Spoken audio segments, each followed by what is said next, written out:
क्या अमेरिका सच में ईरान के साथ शांति चाहता है या फिर ये सिर्फ एक गेम है टाइम बाई करने का, ताकि बड़ा हमला प्लान किया जा सके। एक तरफ पीस टॉक्स चल रही हैं और दूसरी तरफ मिडिल ईस्ट में मिलिट्री बिल्डअप बढ़ रहा है।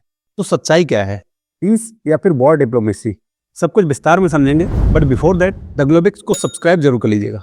वीडियो में आगे बढ़ने से पहले करंट सिचुएशन क्या है इसके बारे में जानना बेहद जरूरी है। देखो, ट्रंप ने शुरू से अभी तक कई बार अपना स्टेटमेंट चेंज किया है और उनके हिसाब से तो उन्होंने ईरान के military assets, missiles, nuclear programme और नवल शिप्स को बहुत पहले ही डिस्ट्रॉय कर दिया था।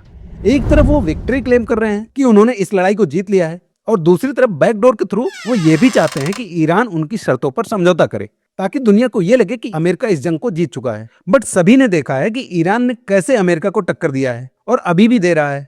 नो डाउट कि इस लड़ाई में ईरान ने बहुत कुछ खोया है और इससे निकलने में उसे 10 को लग जाए या फिर वो निकल ही ना पाए, इराक जैसी उसकी हालत हो जाए। अगर अभी की बात करें तो ट्रंप समझौता करने के साथ साथ ग्राउंड इन्वेजन की भी प्लानिंग कर रहे हैं, जिस पर सऊदी अरब भी सहमत है। यहाँ पर ग्राउंड रियलिटी क्या है, आइए डिटेल में समझते हैं। देखो, 23 मार्च को ट्रंप कहते हैं कि यूएसए और ईरान के बीच में very good and productive conversation हुई है और इसी दिन ट्रंप ने ईरान के पावर प्लांट्स और एनर्जी इंफ्रास्ट्रक्चर पर अमेरिकी स्ट्राइक को 5 दिन के लिए पोस्टपोन भी कर दिया है। अब अगर इन फ्यूचर लड़ाई खत्म होती है तो एक बड़ा क्वेश्चन ये उठता है कि इस लड़ाई से ट्रंप को क्या हासिल हुआ, क्योंकि उन्होंने इस जंग में खोया तो बहुत है, बहुत सारे रुपए पैसे। ट्रंप की एक ग्लोबल इमेज डाउन हुई है। अब जैसे अभी कुछ दिन पहले वेनेजुएला पर अटैक किया था, वहां तो ट्रंप को ऑयल पर कंट्रोल मिल चुका है, लेकिन यहाँ क्या मिला है, ये एक बड़ा सवाल है। यहाँ एक बात और ध्यान देने वाली ये है, ईरान ने अपनी तरफ से ना तो लड़ाई रोकने की शुरुआत की थी और ना ही सरेंडर किया है अभी तक। 24 मार्च को न्यूयॉर्क टाइम की एक रिपोर्ट के मुताबिक अमेरिका ने पाकिस्तान के थ्रू 15 पॉइंट का एक प्लान ईरान को भेजा है, जिसमें मेनली वही पुरानी बातें कि ईरान अपना न्यूक्लियर प्रोग्राम बंद कर दे, मिसाइल डेवलपमेंट पर रिस्ट्रिक्शन लगाए, स्ट्रेट ऑफ हॉर्मुज को खोल दे। ईरान का क्या कहना है कि ईरान हमेशा से इन कंडीशन को मानने से मना किया है। तो हुआ क्या, ईरान ने इस प्लान को तो रिजेक्ट किया ही, साथ ही अपनी तरफ से 5 पॉइंट्स का एक प्लान तैयार किया और कहा कि भाई अगर इस पर एग्री करते हो तो बोलो। बात आगे तभी बढ़ेगी जब ईरान को वॉर कंपेंसेशन, सिक्योरिटी गारंटी के साथ साथ स्ट्रेट ऑफ हॉर्मुज पर सोवरेन कंट्रोल मिलेगा। अब अमेरिका और ईरान दोनों देश ये जानते हैं कि ये एक दूसरे के प्लान पर एग्री नहीं करेंगे। हालांकि ये जो उथल पुथल चल रही है, कन्वर्सेशन की फेक बातें सामने आ रही है, इससे फायदा किसको हो रहा है? फायदा हो रहा है अमेरिका को। अमेरिका इस जंग में टाइम बाई करने की कोशिश कर रहा है, तभी तो ऐसे नेगोशिएशंस का बहाना सामने रख रहा है, क्योंकि उसे भी पता है कि ईरान कभी भी ऐसे नेगोशिएशन एक्सेप्ट नहीं करेगा।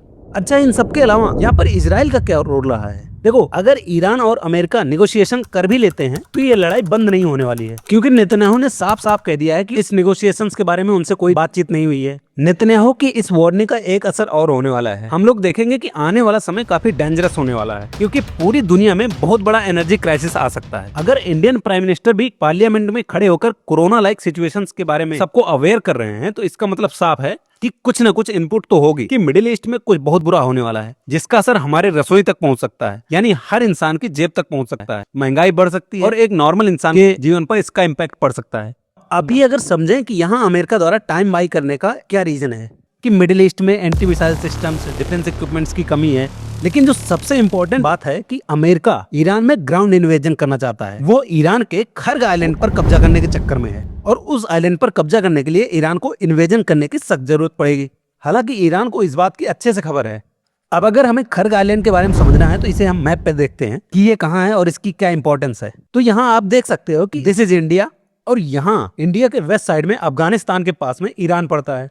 ईरान के लैंड बॉर्डर से लगभग 35 किलोमीटर की दूरी पर ये खर्ग आइलैंड पड़ता है। इस आइलैंड की इंपॉर्टेंस ईरान के लिए बहुत ज्यादा है। देखो कैसे, एक तो ये ईरान का स्ट्रेटेजिक पोर्ट है और दूसरा ये ईरान के लिए ऑयल एक्सपोर्ट का हब है।